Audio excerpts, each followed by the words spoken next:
Cours de syntaxe, semestre 6I. Définition de la syntaxe. La syntaxe est la branche de la linguistique qui étudie l'organisation des mots en groupes et en phrases. Elle s'intéresse aux règles qui régissent l'agencement des mots afin de produire du sens grammatical. Elle analyse la structure des phrases, les relations entre les différents constituants, la hiérarchie et les fonctions des éléments dans une phrase. Deuxième différence entre syntaxe et grammaire. La grammaire est l'ensemble des règles qui régissent une langue. Elle comprend plusieurs domaines comme la morphologie, forme des mots, la phonologie, son, et la syntaxe. La syntaxe, quant à elle, est une composante de la grammaire. Elle étudie principalement l'ordre et les relations entre les mots dans la phrase. Troisième unité de base en syntaxe 1. Le mot est l'unité minimale en syntaxe. Sa nature grammaticale, nom, verbe, adjectif, etc., détermine sa fonction dans la phrase. 2. Le syntagme, ou groupe syntaxique, c'est un ensemble de mots organisés autour d'un noyau. On distingue plusieurs types. Le groupe nominal, exemple, le jeune étudiant. Le groupe verbal, exemple, à corriger l'examen. Le groupe adjectival, exemple, très fatigué. Le groupe adverbial, exemple, assez rapidement. Le groupe prépositionnel, exemple, à l'université 4. Les fonctions syntaxiques dans la phrase 1.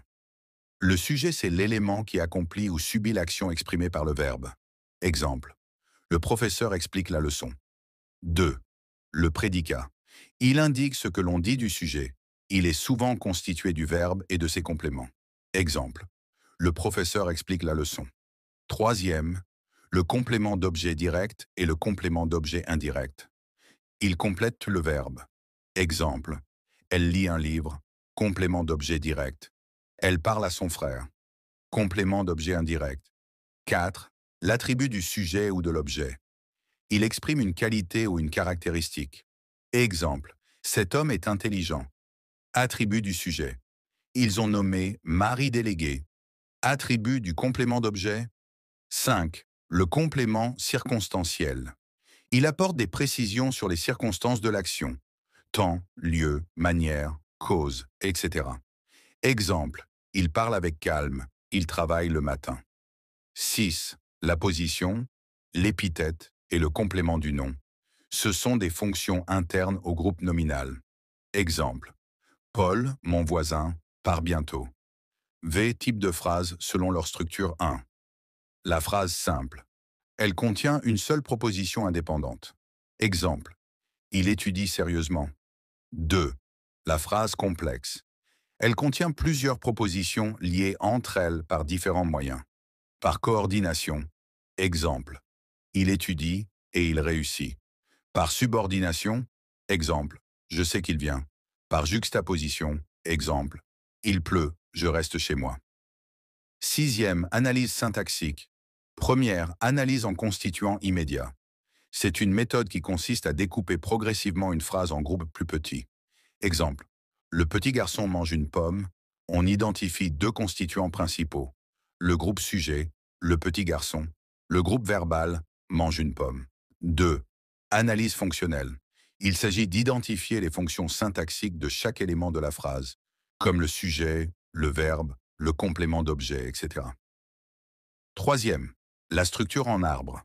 Cette représentation hiérarchique montre la manière dont les groupes s'organisent dans la phrase autour d'un noyau central, généralement le verbe. Septième, la syntaxe générative selon Noam Chomsky. Le linguiste Noam Chomsky a développé une théorie selon laquelle la syntaxe repose sur un ensemble de règles qui permettent de générer toutes les phrases grammaticalement correctes dans une langue. La structure profonde correspond au sens abstrait. La structure de surface est la forme finale que l'on entend ou lit. Les transformations permettent de passer d'une structure à une autre. Exemple. Forme active.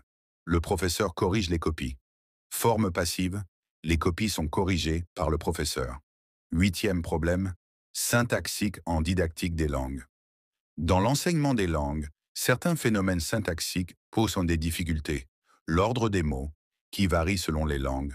En français, sujet-verbe-objet, alors que d'autres langues ont un ordre différent. La place du pronom, de l'adjectif ou de l'adverbe.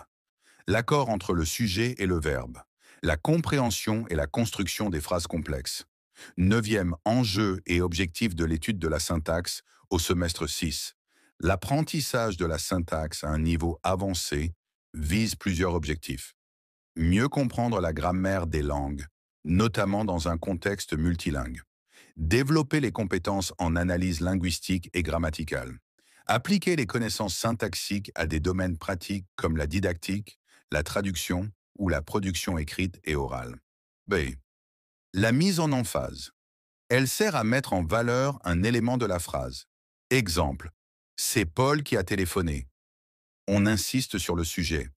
Ce livre, je l'ai lu 2 fois. On détache un complément en tête de phrase. C. La forme impersonnelle. La forme impersonnelle utilise le pronom « il » sans référent réel. Ce pronom n'a pas de signification propre. Il est grammatical. Exemple. Il pleut. Il est nécessaire de travailler. Troisième, la dépendance syntaxique. Dans une phrase, les mots ou groupes de mots sont hiérarchisés. Certains éléments dépendent directement du verbe, qui est l'élément central de la phrase. On distingue les éléments essentiels, comme le sujet ou les compléments du verbe, des éléments facultatifs, comme les compléments circonstanciels. Cette organisation montre une dépendance entre les constituants. Le verbe commande et les autres éléments s'y rattachent selon leur fonction. Quatrième, les subordonnés selon leur fonction. Les subordonnés peuvent jouer différents rôles dans la phrase principale. Une subordonnée peut compléter un verbe. On parle alors de subordonnée complétive. Exemple. Il affirme qu'il viendra demain. Une subordonnée peut compléter un nom. C'est une subordonnée relative. Exemple. La voiture qui est garée devant la maison appartient à mon oncle. Une subordonnée peut exprimer une circonstance, temps, cause, but, opposition. Exemple. Je viendrai quand il fera beau. Cinquième. L'analyse syntaxique structurale. L'analyse syntaxique structurale repose sur la méthode des constituants immédiats. Elle consiste à décomposer progressivement une phrase en ses groupes essentiels. Cette décomposition aide à visualiser la hiérarchie entre les éléments. Exemple de phrase, le petit garçon mange une pomme rouge. Cette phrase peut être découpée comme suit. Le groupe sujet, le petit garçon. Le groupe verbal mange une pomme rouge. À l'intérieur du groupe verbal, on trouve un complément direct. Une pomme rouge. Chaque groupe est centré autour d'un noyau. Le nom pour le groupe sujet, le verbe pour le groupe verbal, etc. Voici une analyse syntaxique avancée de la phrase suivante. Phrase à analyser.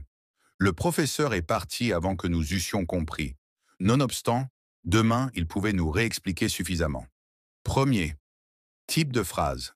Phrase complexe, composée de 2 propositions principales reliées par un point-virgule. La première contient une proposition subordonnée circonstancielle de temps, introduite par avant que.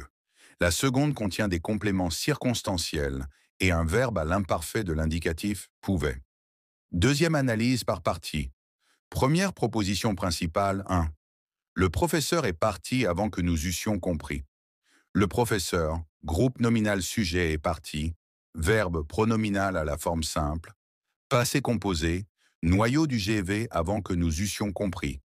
Subordonnée circonstancielle de temps, introduite par la conjonction avant que nous, sujet eussions compris, verbe au subjonctif plus que parfait, valeur d'antériorité incertaine.